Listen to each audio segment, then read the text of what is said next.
de Dios. Vamos a abrir nuestras Biblias en Hechos, capítulo 9. Hechos, capítulo 9. Y vamos a estar leyendo del versículo 1 en adelante. A medida que lo vayas encontrando, te voy a pedir que te pongas en pie.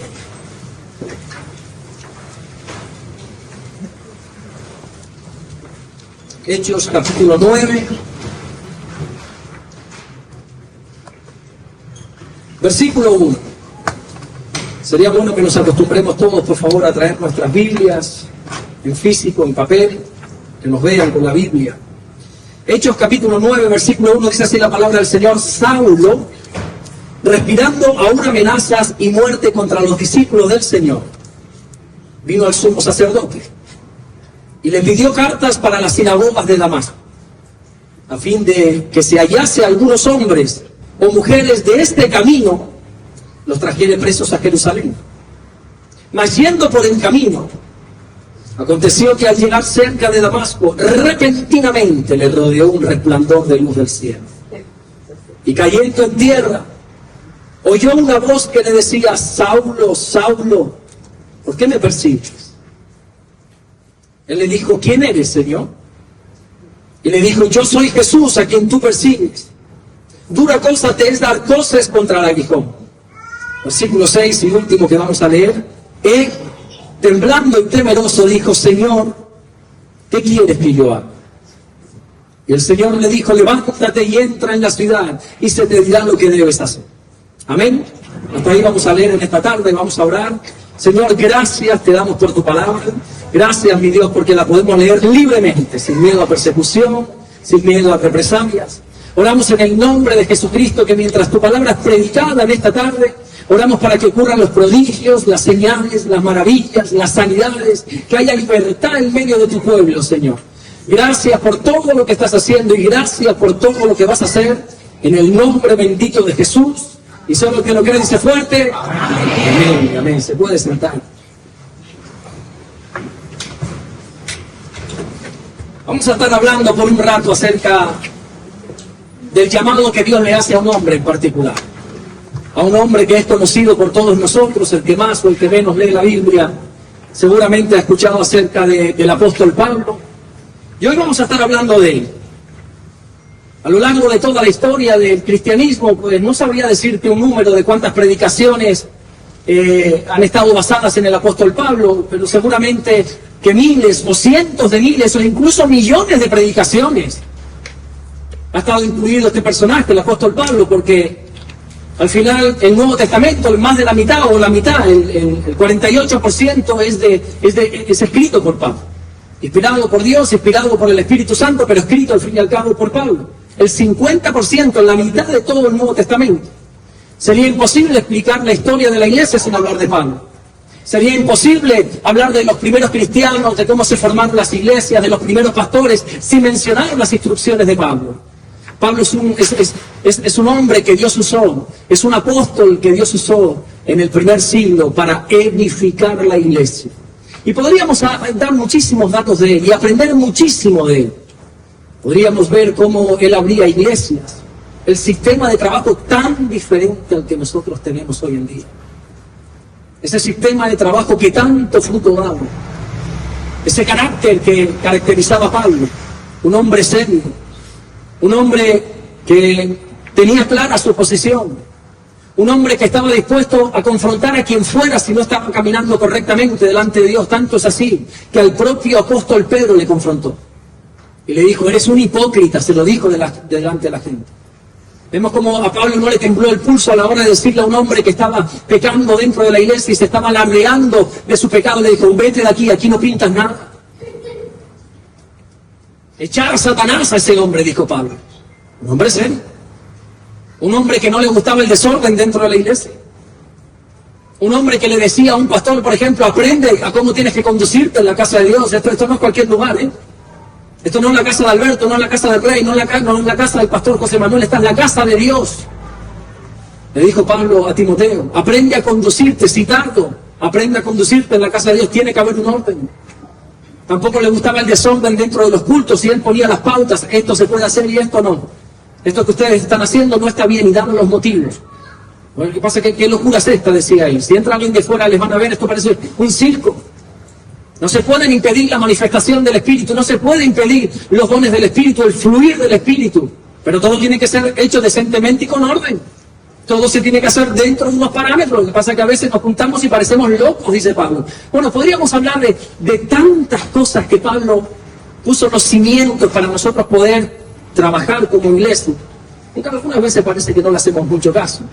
Somos sabios en nuestra propia opinión y creemos que nosotros no las sabemos todas y hacemos caso omiso a las instrucciones de Pablo. Pero bueno, de eso te hablaré otro día, de todas esas cosas. Hoy quiero remontarte al principio.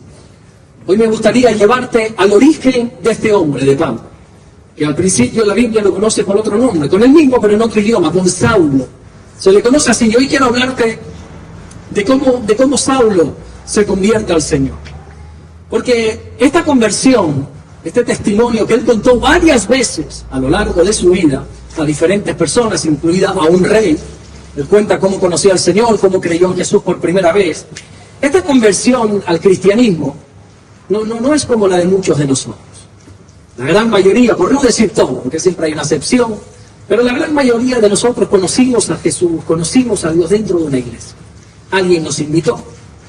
Alguien, no sé cómo se las ingenió Dios para traernos por primera vez a una iglesia, y no sé si quizás nos gustó la alabanza, no sé si quizás Dios nos habló a través de la predicación, o no sé cómo se las ingenió a Dios, pero lo cierto es que casi todos respondimos al llamado de la salvación que Cristo nos ofrece dentro de una congregación. Pero en el caso de Pablo no fue así. Pablo no estaba en absoluto interesado en conocer a Jesús. Pablo no tenía ningún interés en escuchar el Evangelio. De hecho, todo lo contrario. Pablo lo vamos a conocer por primera vez siendo un perseguidor de la iglesia.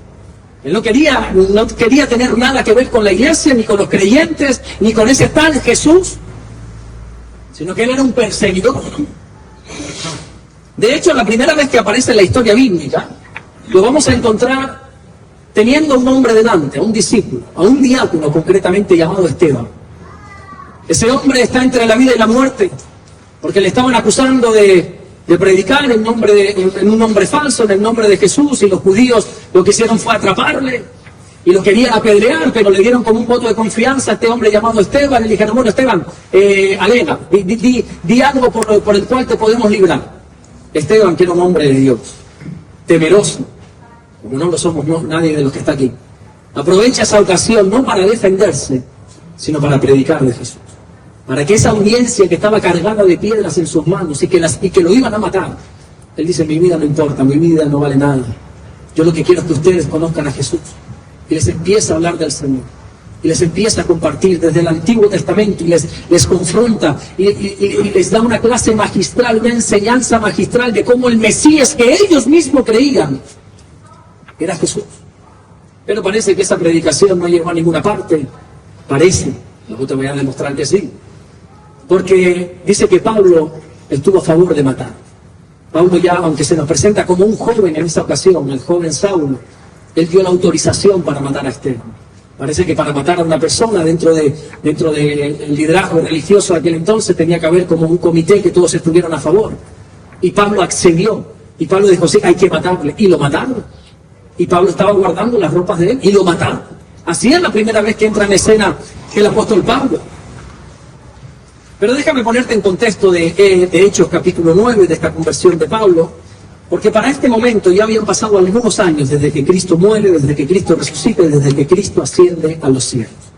Han pasado alrededor de 3-5 años, más o menos. No te puedo dar una cifra exacta porque no hay datos. Lo cierto es que es entre 3 y 5 años desde que Cristo asciende a los cielos, desde que la iglesia comienza a funcionar.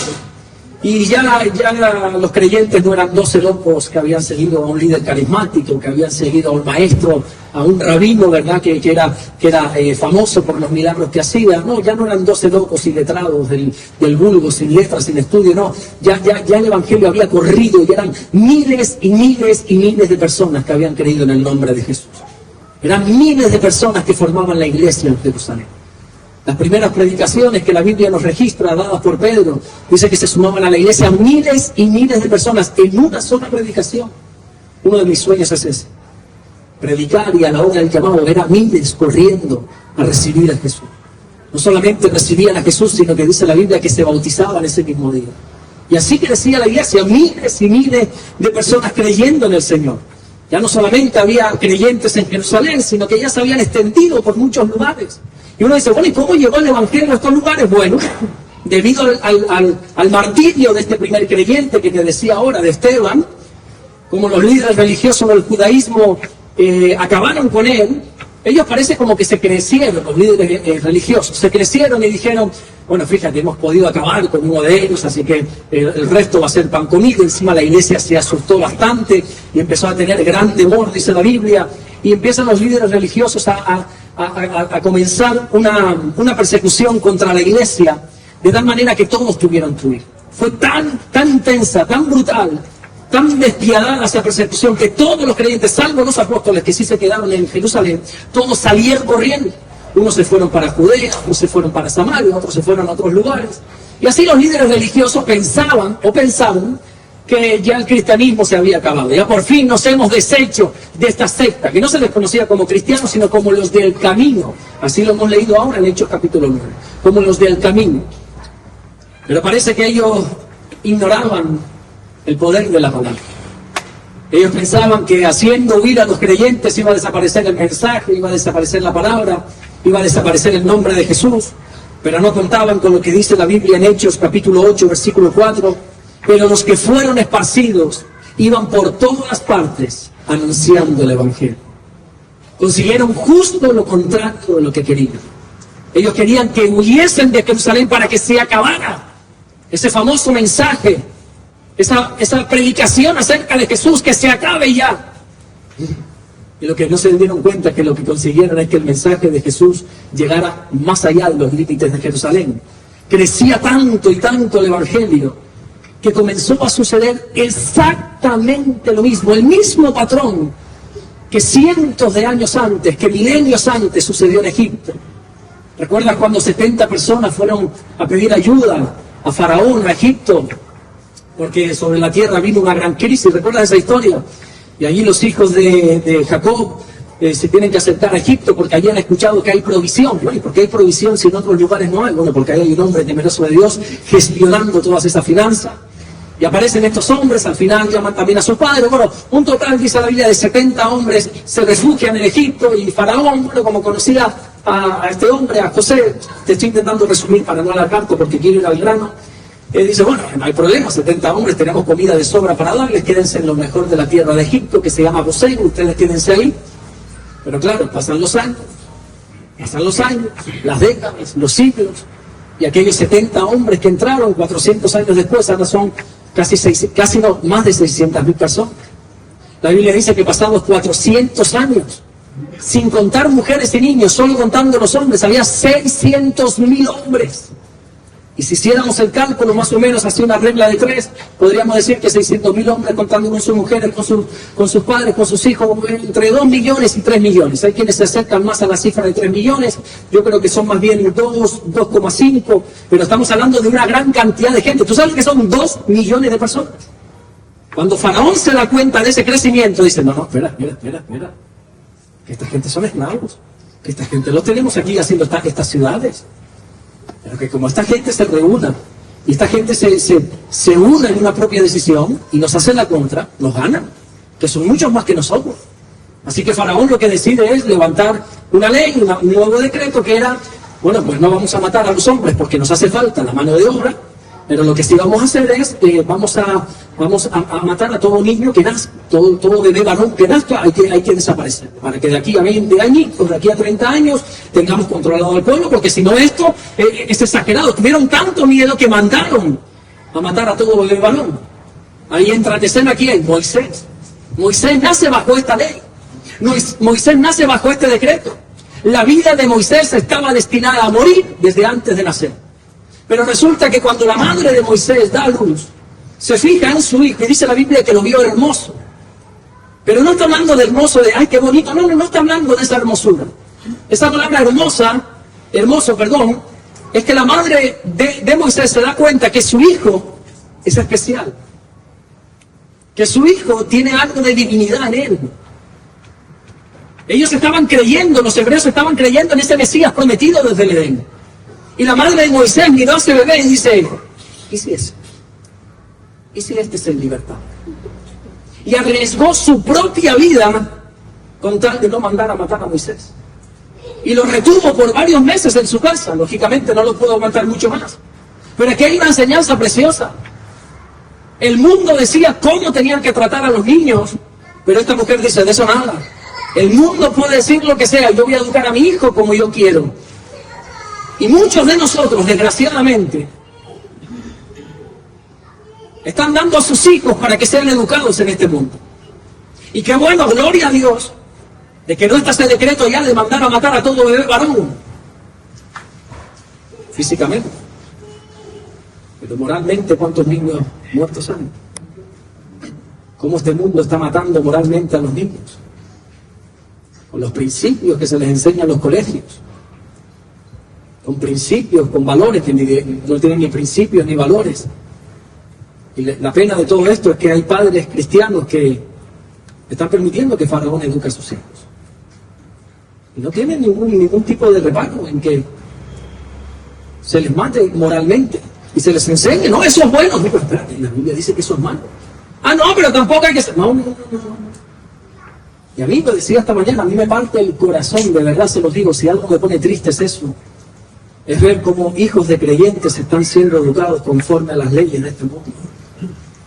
Y les decía esta mañana a la iglesia, y se lo digo también a ustedes, y se lo digo porque les amo, esto no es ninguna reprensión, créanme, no vengo con ganas de, primero que no soy quien, y tampoco vengo con ganas de echar ninguna bronca ni nada, porque no es mi estilo y creo que no es el momento.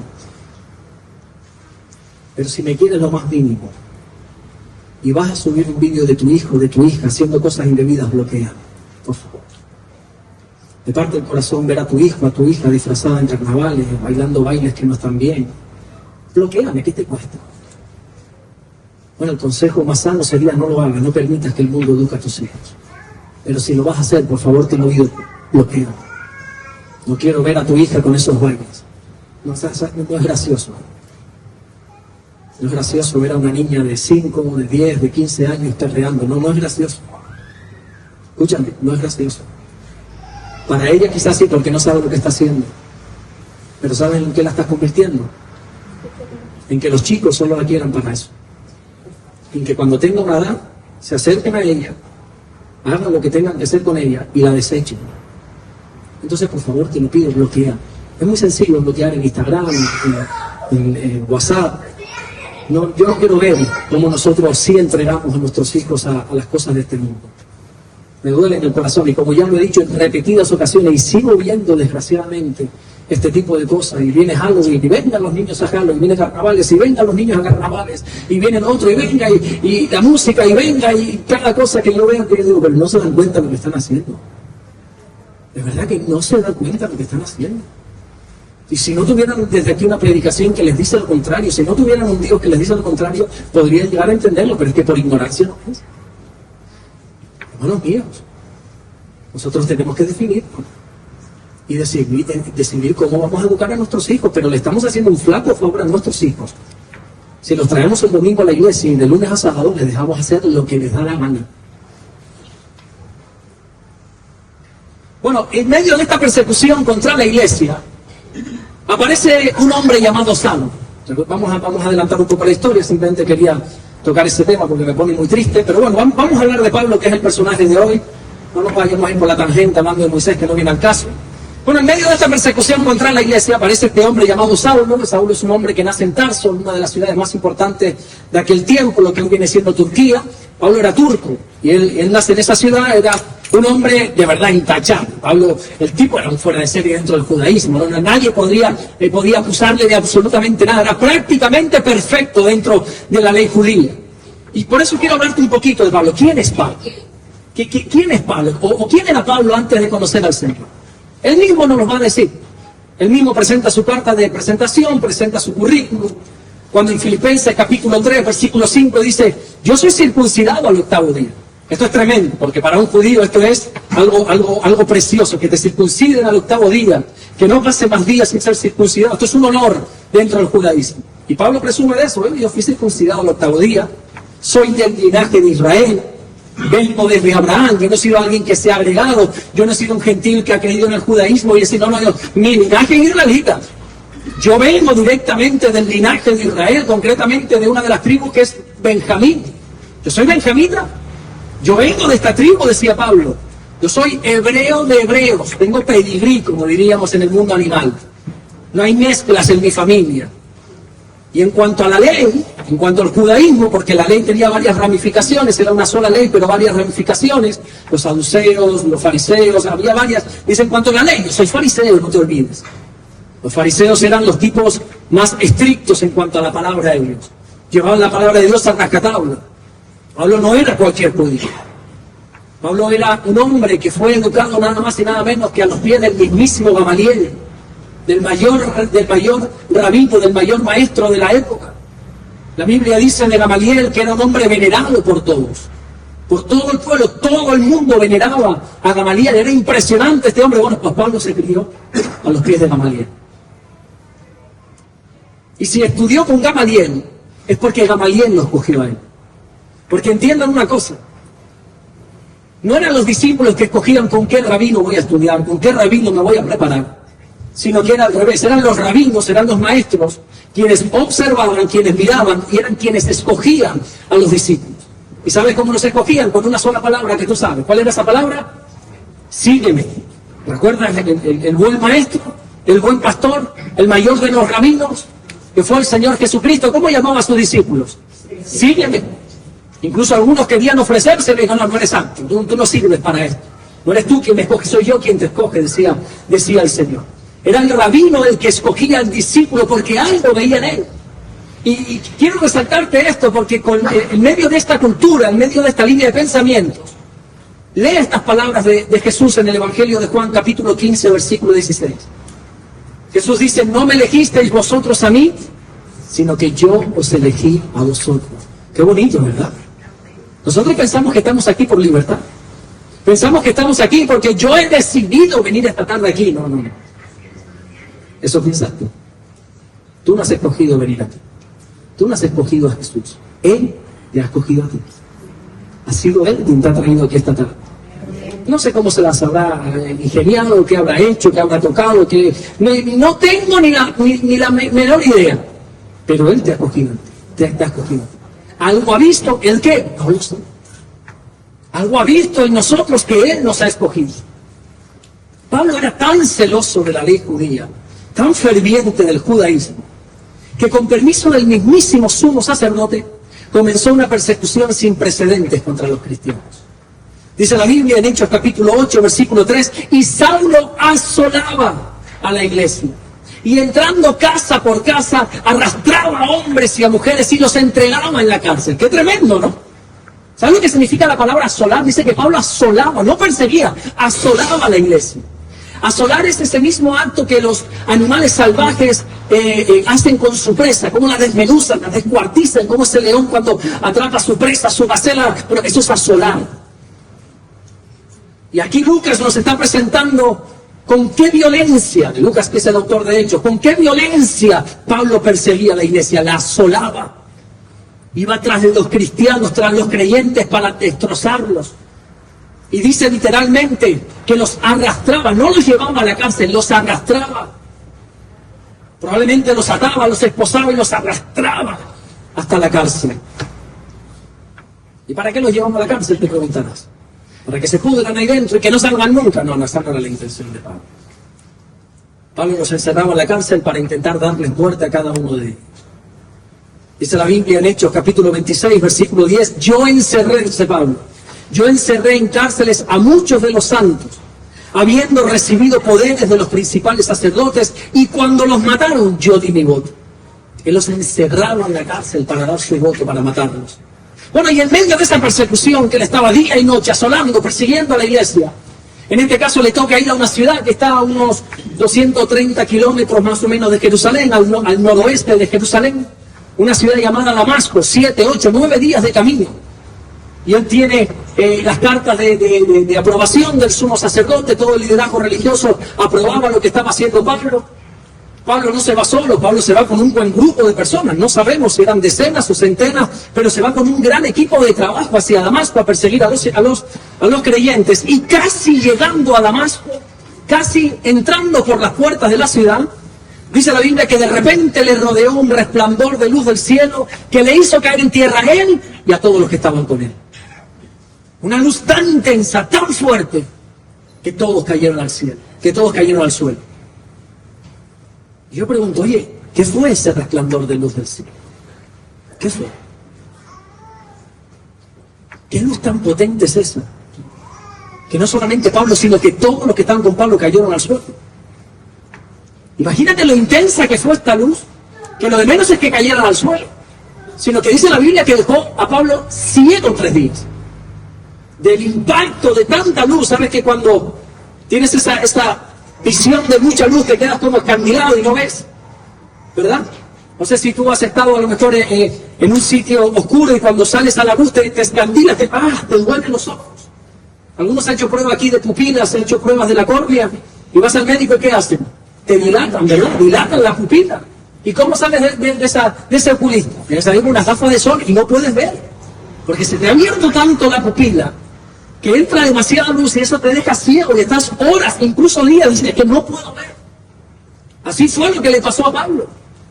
Claro, algunos piensan que cuando esto ocurre, esta luz, este resplandor del cielo, cuando esto ocurre era de noche. Recordemos que en aquella época no había alumbrado público, todo era súper oscuro, muy oscuro. Pues claro, pues no sé, quizá puede ser un trueno, un relámpago, algo muy fuerte que eso impactó a Pablo. Y claro, de estar con las pupilas tan dilatadas, vio ese resplandor, se queda ciego. No fue de noche. Pablo dice claramente cuándo ocurrió esto. Dice en Hechos capítulo 22, versículo 6. Pero aconteció que yendo yo, al llegar cerca de Damasco, como a mediodía, de repente me rodeó mucha luz del cielo. En el momento en el que el sol más fuerte estaba alumbrando, es que sucede esta luz. Una luz tan intensa que lo deja ciego. Es más, en otro momento que Pablo cuenta su mismo testimonio, dice que esa luz era más fuerte que el sol. Y dime tú qué luz hay más fuerte que el sol. Dice la Biblia en Hechos capítulo 26, versículo 13. Cuando a mediodía, oh rey, yendo por el camino, vi una luz del cielo que sobrepasaba el resplandor del sol, la cual me rodeó a mí y a los que iban conmigo. Oye, qué tremendo, ¿eh? En el momento de más luz solar, en el momento del mediodía, hubo una luz aún más intensa que le cegó y que le tiró en tierra. Esa luz era nada más y nada menos que la misma presencia de Jesús. Era el Señor. El propio Señor Jesucristo dijo en el Evangelio de Juan, capítulo 8, verso 12, yo soy la luz del mundo. Más adelante, cuando nosotros avanzamos por la Biblia y nos vamos al último libro, el precioso libro de Apocalipsis, el precioso libro de Revelación, donde algunos le han cogido miedo, que no lo entiendo, ¿verdad? Ya porque el nombre como que nos asusta. Apocalipsis, bueno, Apocalipsis significa revelación, es una revelación que Dios nos da. Y allí Dios le muestra a un hombre, en este caso al apóstol Juan, le muestra lo que ha de suceder. Y le muestra todo, cómo han de suceder las cosas en los últimos tiempos. Y de repente, llegando casi al final, le dice cómo nosotros vamos a morar eternamente. ¿Tú sabes que nosotros la eternidad no la vamos a pasar aquí en la tierra? ¿Tú sabías eso? ¿Y dónde vamos a pasar nosotros la eternidad? En el cielo, dicen algunos, pero en el cielo. ¿Dónde vamos a pasar nosotros la eternidad? ¿Cómo empieza la Biblia? Génesis capítulo 1, versículo 1. En el principio creó Dios los cielos y la tierra. Qué bonito. La Biblia comienza con la creación de unos cielos y de una tierra. Te voy a hacer un spoiler si no te has leído la Biblia. ¿Sabes cómo termina la Biblia? Con la creación de unos nuevos cielos y de una nueva tierra. Termina igual que comienza. Y dice que nosotros vamos a morar eternamente en una ciudad. ¿Sabes cómo se llama la ciudad? La Nueva Jerusalén. ¿Quién funda esta ciudad? ¿Quién es el arquitecto?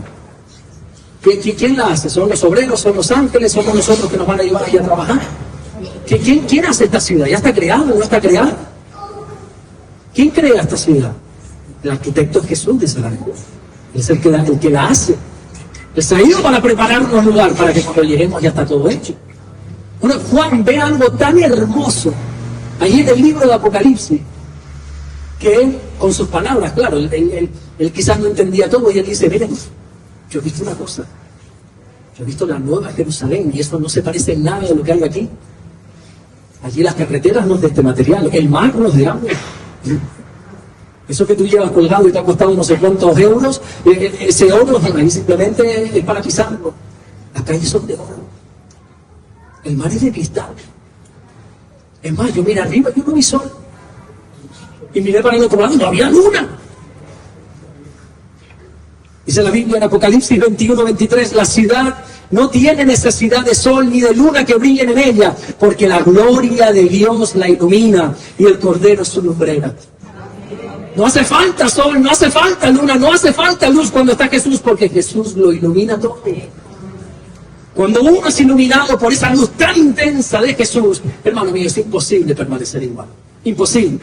Por eso tanto Pablo como todo su equipo de trabajo cayó al suelo. Y es que nadie, y repito, nadie sin excepción puede encontrarse de frente con Jesús y seguir siendo la misma persona. Absolutamente nadie.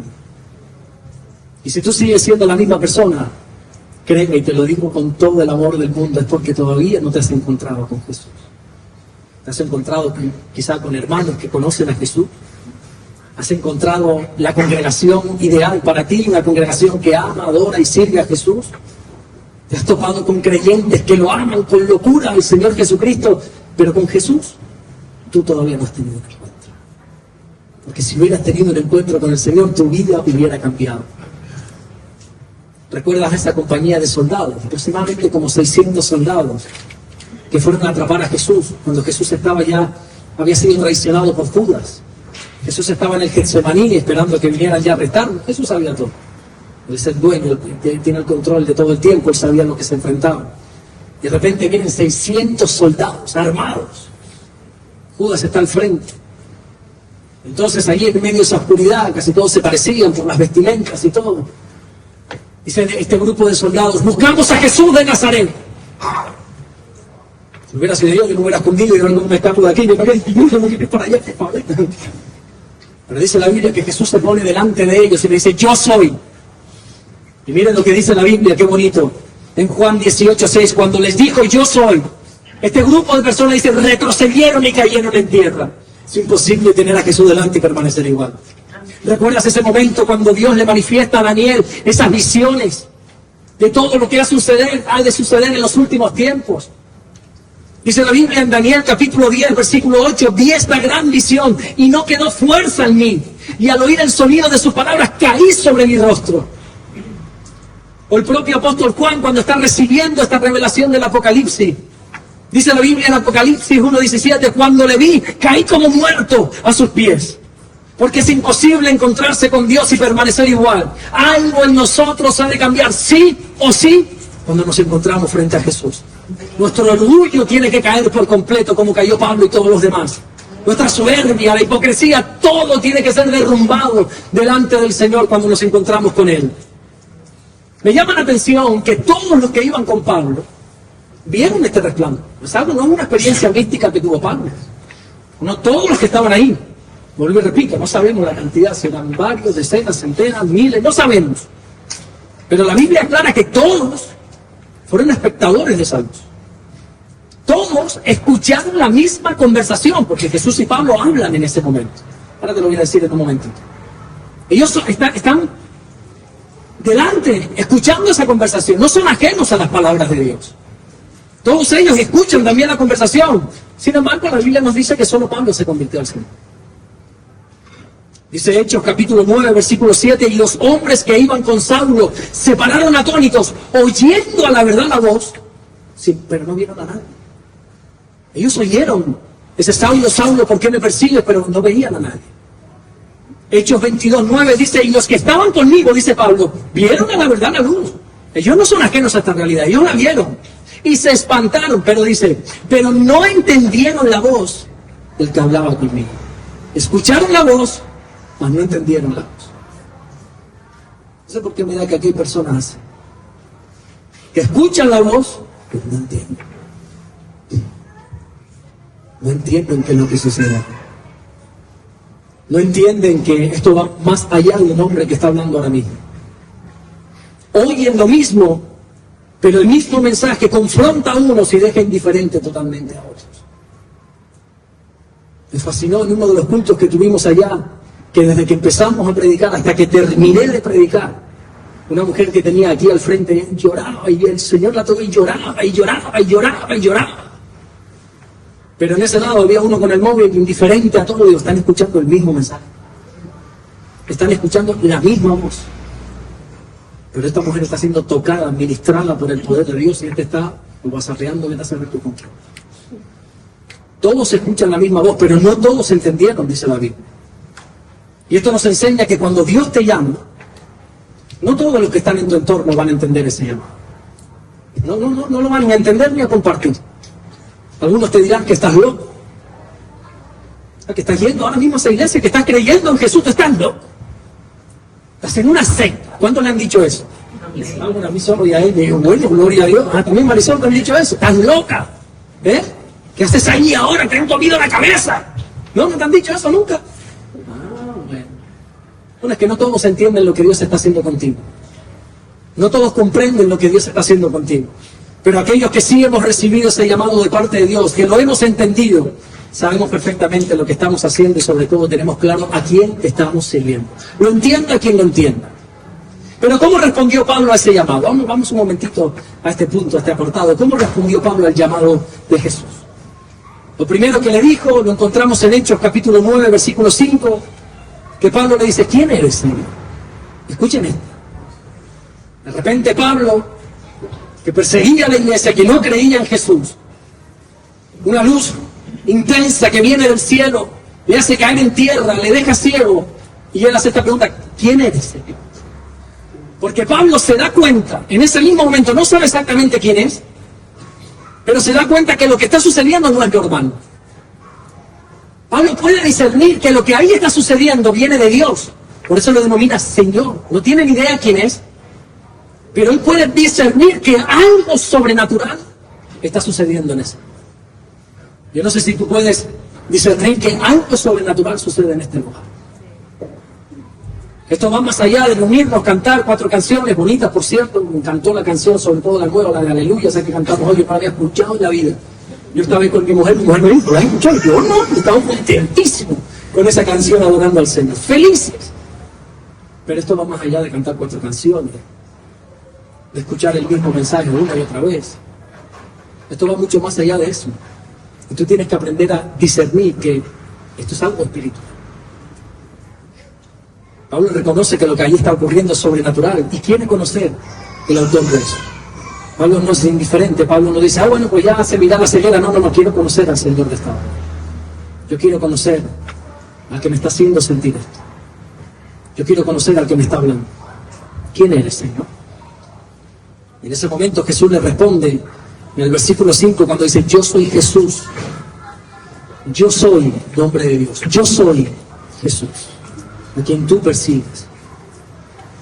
Y esta respuesta es muy curiosa porque Pablo no estaba persiguiendo a Jesús, de hecho ni creía a Jesús. Pablo a quien estaba persiguiendo es a los cristianos, a quien le estaba dando cacería, a quien los estaba arrastrando para llevarles a la cárcel eran los creyentes.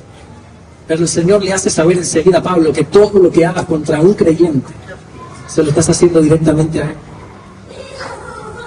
Esto lo podemos aprender en vida, como lo aprendió Pablo, que todo lo que hagas contra un creyente es a Dios mismo que se lo estás haciendo, o por el contrario, lo vamos a aprender sí o sí en el día que todos vamos a ser juzgados. ¿Sabes que vas a ser juzgado un día? ¿Sabes que hay un libro que lleva tu nombre? ¿Sabías? A mí me da temor ese libro. Y yo espero que, por favor, Señor, solo lo pueda leer yo. Que nadie se entere de lo que hay en ese libro. Y hay un libro que pone Alberto Arias, pero también hay un libro que pone Carmen Zapata. Hay un libro que pone Yareni Omar. Michael, hay un libro que te pone tu nombre. Diego Fajardo también hay un libro que pone ahí. Y ese libro ese día se va a abrir. Y allí vamos a ser juzgados, dice la Biblia. Y en esa línea dice la Biblia en Mateo 25:40, y respondiendo el rey les dirá, de cierto os digo que en cuanto lo hicisteis a uno de estos mis hermanos más pequeños, a mí me lo hicisteis. O aprendemos por la buena que todo lo que hagamos a alguien de la iglesia es a Dios mismo que se lo hacemos, o lo vamos a aprender en el día del juicio. Dios es muy celoso de cómo tratamos su cuerpo. Hay gente que se ríe, que se burla, que critica, que hace daño. Bueno, está bien, pero no es a nosotros, no es a ti a quien se lo está haciendo, es al mismo Señor. Porque Cristo es la cabeza de la iglesia y todo lo que hagas, tanto a favor como en contra, se lo estás haciendo directamente al Señor. Pero hay algo más interesante, hay algo más que Jesús dice. Pablo le dice en el versículo 5, ¿quién eres, Señor? Y el Señor le dice, bueno, yo soy Jesús a quien tú persigues. Y le dice, dura cosa te es dar cosas contra el aguijón. Bueno, ¿y qué es esto de dar cosas contra el aguijón? ¿Por qué Dios le dice esto? ¿Por qué Jesús en el primer momento que se encuentra con Pablo lo que le dice es, dura cosa te dar cosas contra el aguijón? Bueno, el aguijón es una barra de madera larga que usan los agricultores, los ganaderos, que trabajan ya sean con mulas, con burros, con caballos, con bueyes, porque para domar un animal así tienes que tener no puede ser la barra de las ovejas que le golpean, no son las de cosquillas a estos animales grandes. Entonces los ganaderos lo que tienen es una barra de madera larga con una punta bien afilada adelante, que eso es el aguijón, y se ponen, por ejemplo, detrás de los bueyes mientras ellos están arando, trabajando. Y si el buey se detiene o el buey se quiere desviar, simplemente el ganadero lo que hace es pincharle con el aguijón, le da. Eso inflige el dolor, eso duele. Así seas un toro, así seas un caballo, eso duele, hombre, que te claven un pincho duele. Entonces el buey entiende o el caballo entiende rápidamente que no, lo que estoy haciendo está mal y vuelve otra vez. Pero sabes que también hay animales duros de servirse. Cuando digo animales también digo personas. Que da igual los pinchos que lleguen, los dolores que vengan, los problemas que vengan, que no entienden que son llamados de Dios. Y hay animales, bueyes, que por más que los pinches no entienden y siguen. Y es más, intentan defenderse. ¿Sabes cómo te atacan estos animales? No van de frente, ellos no te embisten, ellos no te muerden. ¿Sabes lo que hacen? Te dan patadas, coces, se dice literalmente, coces. Ellos se apoyan en sus patas delanteras y te dan semejante patada que te mata. Literalmente te mata. Pero el ganadero que ya sabe, cuando el ganadero ya ha venido, cuando ve que el buey o el caballo o el animal que tenga delante no se endereza con esas pulsadas, lo que hace es ya esperar la cos y pone el aguijón detrás de la pata del animal, para que cuando el animal con toda su rabia y toda su fuerza de esa cosa, ¿sabe dónde impacta la pata, verdad? En el mismo aguijón. Eso era dura cosa, era darle una cosa al aguijón. Eso era inmensamente dolorosa. Ahí es cuando el animal, por las buenas o por las malas, decía, no, yo no me puedo salir de aquí. No puedo defenderme porque si intento salirme del camino me estoy haciendo daño a mí mismo. Y con esto yo he aprendido que no hacer la voluntad de Dios es dar cosas contra nadie. Tú puedes tener mucho éxito en tu vida personal como lo tenía Pablo. Puedes tener la mejor reputación, la mayor de las formas aquí en la tierra como lo tenía Pablo. Pero si no estás haciendo la voluntad de Dios, no estás avanzando y te estás haciendo daño a ti mismo. Si sientes que Dios te está llamando y sigues R que R en tus 13, que sí, que no, y eres duro de servir, hermano mío, te estás haciendo daño a ti mismo. Hermana mía, te estás haciendo daño a ti mismo. ¿Cuántas veces Dios nos ha querido guiar por un camino y nosotros de cabezones, no vamos a hablar bíblicamente, nosotros como duros de servicio, hemos querido ir por otro lado? ¿Nunca has leído algo en la palabra que te dice que es por aquí, tú te has ido por otro lado? Yo solo, no. Qué mal me dejan ustedes a mí. Pero sí, yo muchas veces, y Dios dice por aquí, y no, yo por aquí. Eso es dar cosas contra el aguijón, es seguirnos a nosotros mismos. Por ejemplo, Dios nos dice en su palabra, no sé, por poner algunos ejemplos que normalmente son los que se suelen poner. Dios nos dice en su palabra que tenemos que perdonar. ¿A cuántos Dios le ha dicho alguna vez que tienen que perdonar? Y al resto nunca. Es una maravilla. No sé, que tenemos que volvernos para allá porque aquí ya está todo hecho el trabajo. Pero ¿y cuántos no le han obedecido en más de una ocasión? El Señor, bueno, nos da ese aguijoncito suave, perdona, y nos lo argumenta y nos lo razona, pero nosotros que no, porque lo que me hizo, por lo que me dijo. Y damos cosas contra el aguijón. Y eso es hacernos daño a nosotros mismos. El Señor nos pide quizá que abandonemos una relación que sabes que no te conviene. O una amistad, o qué sea, un trabajo que sabes que no te conviene. Pero no, sí, tranquilo, que eso es hacernos daño a nosotros mismos. Es dar cosas contra el aguijón. El Señor te está pidiendo que te entregues por completo, que te rindas por completo de una vez por todas ya al Señor delante de Él, que te definas de una vez por todas como frío, como caliente, como creyente, como incrédulo, pero que te definas de una vez por todas. Seguimos en las mismas y eso, hermano mío, es hacerte daño a ti mismo. Yo de verdad se lo digo, yo no soportaría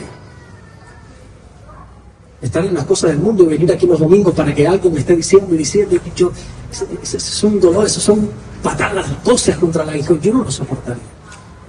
Por eso uno se tiene que definir. Y cuando Pablo entiende que es Jesús quien lo está llamando, cuando entiende que si no vive para hacer la voluntad de Dios, se está haciendo daño a sí mismo, ocurre una de las preguntas más interesantes de toda la vida. Una de las preguntas más importantes. Una pregunta que todo creyente debería hacerse alguna vez en la vida. Dice el versículo 6, él temblando y temeroso dijo, Señor, ¿qué quieres que yo haga?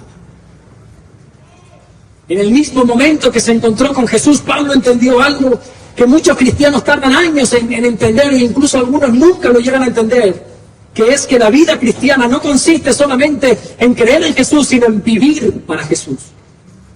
Yo no pongo aquí en duda que haya una sola persona que no crea en Jesús. No, yo no lo creo, porque si estás aquí es porque crees en Él.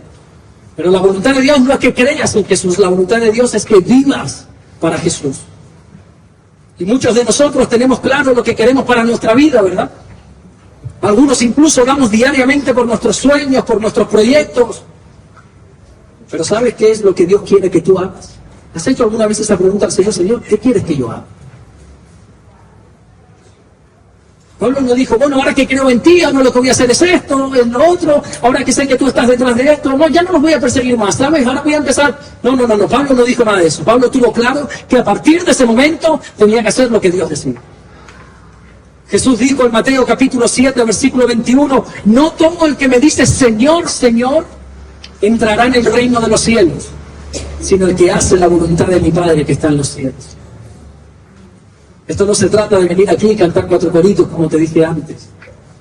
La vida cristiana se trata de vivir la voluntad de Dios, de hacer la voluntad de Dios. ¿Le has preguntado alguna vez a Dios, ¿qué quieres que yo haga, Señor? ¿Qué quieres que yo haga?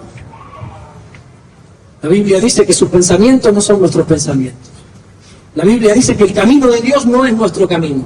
Y muchas veces esos caminos se enfrentan frontalmente. Pablo quería ir a Damasco, él quería hacer una cosa, pero Dios lo envía justamente a hacer lo contrario. Pablo quería seguir persiguiendo, asolando a la iglesia, y Jesús quería lo contrario. Jesús quería que edificara la iglesia. Y muchas veces tú y yo tenemos esos mismos planes, ¿verdad?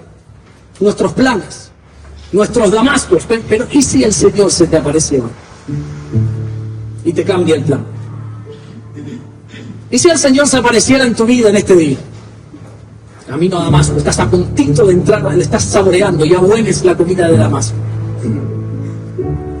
Pero el Señor se te aparece. ¿Cuál sería tu reacción? ¿Cómo sería tu respuesta hacia el Señor? Cuando nosotros tenemos un encuentro con Jesús, nuestra vida deja de girar alrededor de nosotros. Ya nuestra vida no nos pertenece, dice la Biblia, ahora le pertenece al Señor. Ahora ya no es el Señor quien tiene que girar en torno a nosotros, ahora somos nosotros quienes tenemos que girar alrededor del Señor. Ahora ya no hago yo mis planes y añado al Señor en mis planes, no, ahora yo me acomodo a los planes de Dios. Centenas o miles de personas, de creyentes, he escuchado decirle al Señor, Señor, bendíceme, Señor, ayúdame, yo mismo, todos los días. Señor, dame esto, Señor, protégeme. Pero a muy poquitos he escuchado decirle a Dios, Señor, ¿qué quieres que yo haga? Yo sé lo que yo quiero, pero ¿qué quieres tú de mí? ¿No lo has preguntado alguna vez? ¿Le has dicho alguna vez al Señor, Señor, qué quieres de mí? Ya sé lo que quiere esta iglesia de mí, ya sé lo que este pastor espera de mí, ya sé lo que los hermanos esperan de mí. Todo eso está muy bien, eso es correcto, pero ¿y tú, Señor? ¿Para qué me has puesto en este lugar? ¿Para qué te has convocado aquí en esta tarde? ¿Para qué te has aparecido en mi camino? ¿En serio crees que el Señor se apareció en tu camino para que te congregues los domingos? Siempre y cuando puedes, si no hay otra cosa más importante. ¿De verdad crees Que el Señor se ha aparecido en tu camino. Para eso. Qué tremendo, ¿no? Nosotros le pedimos a Dios que bendiga nuestros planes, que haga esto, que haga lo otro. Pero vas a la Biblia y es al revés. La pregunta es, ¿cuáles son tus planes para mí? No, bendice mis planes, no, ¿cuáles son tus planes para mí, Señor? ¿Le has preguntado eso al Señor alguna vez? Señor, ¿qué quieres que yo haga? Con mi familia, Señor, ¿qué quieres que yo haga con mi familia? Si me has dado la bendición, la dicha, el beneficio, el privilegio de ser padre, ¿qué quieres que yo haga? ¿Dejar a mi hija, entregarla a este mundo? Señor, tú me has dado una hija a mí para que Satanás la disimule. ¿Qué quieres que yo haga con mi paternidad? ¿Qué quieres que yo haga con mi matrimonio? ¿Qué quieres que yo haga en mi trabajo, Señor? ¿Qué quieres que yo haga en tu iglesia? ¿Y sabes por qué te urge hacerle esa pregunta a Dios? Porque quizás piensas que estás viviendo la misma voluntad de Dios y no es cierto. Puede ser que tú creas que estás cumpliendo la voluntad de Dios y sin embargo estar en dirección opuesta a esa voluntad. Ya te he dicho en alguna otra ocasión que Pablo iba hacia Damasco para asolar a la iglesia, para perseguir, para darle muerte a los creyentes, creyendo que estaba cumpliendo con la voluntad de Dios. No mires a Pablo con ojos malos. No lo mires como un sanguinario, como un asesino, como un despiadado. No. Pablo pensaba que estaba cumpliendo con la voluntad de Dios. Pablo pensaba que Dios se estaba agradando en eso. Porque lo estaba haciendo para defender la ley. Y este falso camino, este falso Mesías que ha venido llamado Jesús, ha venido a perturbar la verdadera ley. Así que hay que darle muerte a todos estos. Pablo lo hacía creyendo que estaba agradando y adorando a Dios. Pero estaba equivocado. Dice Proverbios 16:9, el corazón del hombre piensa su camino, mas el Señor endereza sus pasos. ¿Te dejas enderezar por el Señor? ¿O vamos a seguir dando cosas contra la isla? ¿Y sabes lo mejor de todo? Que cuando tú le preguntas al Señor, Señor, ¿qué quieres que yo haga?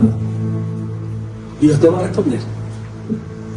Yo te garantizo, mi palabra no vale nada, pero la palabra de Dios sí dice que el que clama a Él, Dios lo va a responder.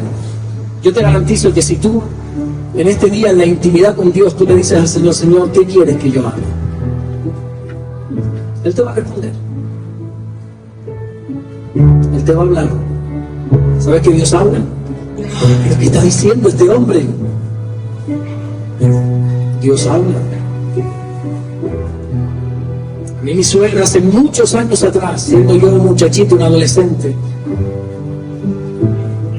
todavía no me había convertido al Señor, y mi suegra me lleva al centro, ¿cómo se llama? El Meridiano, el centro comercial Meridiano, donde estaban todos mis amigos. Una mujer se entera, una mujer piadosa, temerosa de Dios, se entera que estoy llegando con su hija, creyente, dama, y de los pies a la cabeza. Dice, este incircunciso que viene aquí ahora, y me cita esta mujer, la mujer de Dios, y me lleva a un centro comercial donde estaban todos ahí. ¡Qué vergüenza! Y esta mujer saca de su bolso una Biblia, 3 veces esta Biblia, y yo la miraba y le decía, oh, Rosa, ¿cuál es esa Biblia? ¡Qué vergüenza! ¿Qué está pasando por ahí, mi amigo? ¿Nunca te has avergonzado por eso? ¡Nunca! Yo sí, desgraciadamente yo sí. Yo le decía, Rosa, por favor, esa Biblia, Rosa. Y esa mujer me miró a los ojos y me dijo, a través de este libro, Dios te habla. Y yo por un momento estuve tentado en decir, esta mujer está loca, porque de verdad que era para decirse, Rosy, le tengo respeto por quien es, la futura abuela de mi hija, que no le dije eso porque tenía 15 años, no estaba en mi plan todavía. Esta mujer está loca, pero algo dentro de mí me hizo entender que esa mujer estaba diciendo algo cierto. Y allí, en mis primeros pasitos con el Señor, en mis primeros días de creyente, yo abrí la Biblia y se me habló. Y me dio promesas, como a ti te las ha dado también. Porque si tú le preguntas al Señor, el Señor te va a hablar. ¿Y cómo? No sabría explicar. Algunos dicen, no, yo cuando leo la Biblia algo resalta, y yo no sé. ¿A cuántos Dios le ha hablado alguna vez? ¿Alguien nunca Dios le ha hablado? ¿Alguien nunca Dios le ha hablado? No, estoy haciendo otra pregunta. ¿Hay alguien aquí que nunca Dios le haya hablado? A todos. ¿A todos Dios les ha hablado? Bueno, para ti que no has levantado la mano, que sé que nunca Dios te ha hablado. Aunque Dios está gritando desesperado por ti, eres tú quien tiene los oídos cerrados. Esta noche, ¿alguien aquí no tiene Biblia? ¿Quién no tiene Biblia? ¿Todos tienen Biblia? ¿No tienes Biblia? ¿No tienes Biblia? ¿No tienes Biblia? ¿No tienes Biblia? Rey, ¿les podemos regalar una Biblia? Tenemos. Levante. Bueno, ahora, con Rey y conmigo, no te vayas de aquí sin una Biblia, por favor, te lo pido. Todos. Así lleves 30 años en el Señor. Si no tienes Biblia, por favor, déjanos regalarte una. Y esta noche, cuando ya acuestes a tus hijos, acuestes a tu esposo, a tu esposa, a tus padres, hagas tus responsabilidades, quédate a solas con el Señor. 2 minutos. No te voy a pedir que hagas una vigilia de estas de 12 horas de oración. No, 2 minutos. Abre tu Biblia y dile al Señor, Señor, ¿qué quieres que yo haga? Si es verdad que tú hablas, o por el contrario, este tipo que habló esta tarde, fuerte mentiroso. Y deja que sea el Señor el que escriba la historia. Dale una oportunidad al Señor. Pero si tú le preguntas en este día al Señor, ¿qué quieres que yo haga? Él te va a responder. Y Él te va a decir. Y quizá hay personas en este lugar que llevan años con nosotros. Años en la iglesia. Pero nunca le han hecho esa pregunta a Dios. Has orado por muchas cosas, pero nunca has orado diciéndole al Señor, Señor, ¿qué quieres que yo haga? Cierra tus ojos, hay un momento donde estás, cierra tus ojos. Hermano mío, el Señor se ha aparecido en este lugar de la misma manera que se apareció camino a Damasco a Pablo. Probablemente el Señor está interrumpiendo planes aquí que se iban a llevar a cabo, pero qué maravilloso, qué precioso nuestro Dios. Que Él se ha aparecido en el mejor momento, en el instante preciso, y sigue hablando a su pueblo. Y no sé a quién, ni cómo, ni por qué, pero sé que Dios está hablando a alguien. Quizá hay muchas personas que no están entendiendo absolutamente nada, están perdidos en el día de hoy, pero hay otros como Pablo que están absortos en la presencia de Dios, están entendiendo absolutamente todo, están cayendo rendidos delante de la presencia de Dios, están siendo tocados por su luz, por su presencia. Y el único deseo que tienen y que está brotando ahora mismo de su interior es clamar, es pedir, es gemir, decirle, Señor, Señor, ¿qué quieres de mí? ¿Qué quieres que yo haga? ¿Cuál es tu voluntad para mi vida, mi Dios? Y Pablo tenía sus planes, tenía sus cartas dadas por el sumo sacerdote, tenía claro cuál era su ruta de trabajo, pero el Señor se le apareció y le cambió los planes. Y creo que alguna persona le está cambiando los planes al Señor en este día. Creo que alguna persona, aunque sea una, Dios se le está apareciendo para decirle, yo soy Jesús, yo soy tu Dios. No sigas dando cosas contra la hija. No sigas. No sigas evitando mi llamado. Mantén tus ojos cerrados un instante, amado.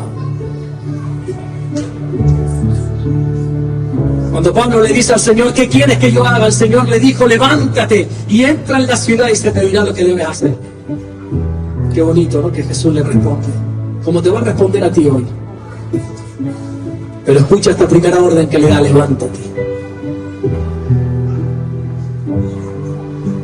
Y aquí te está diciendo el Señor en este día, levántate de esa apatía espiritual, levántate. Levántate en el nombre de Jesús, levántate. Basta ya de estar por los suelos mendigando amor, basta ya de estar dando cosas contra el aguijón, basta ya de estar evadiendo el llamado de Dios, levántate. Hijo mío, hija mía, levántate.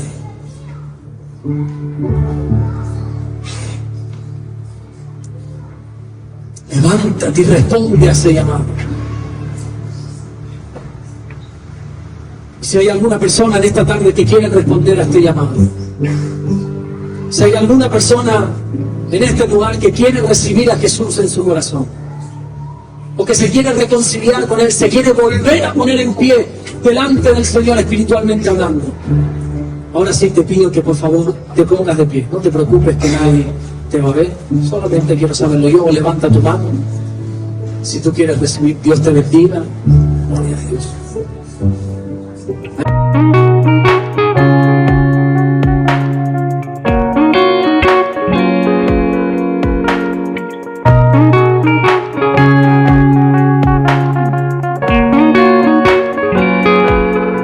Descubre Caminando en Amor y Verdad del pastor Alberto Ares. 50 lecciones prácticas para tu vida diaria, basada en las cartas del apóstol Juan. Aprende a caminar en luz y enfrentar el pecado y fortalecer tu fe con un lenguaje cercano y real. Consíguelo hoy mismo en Amazon.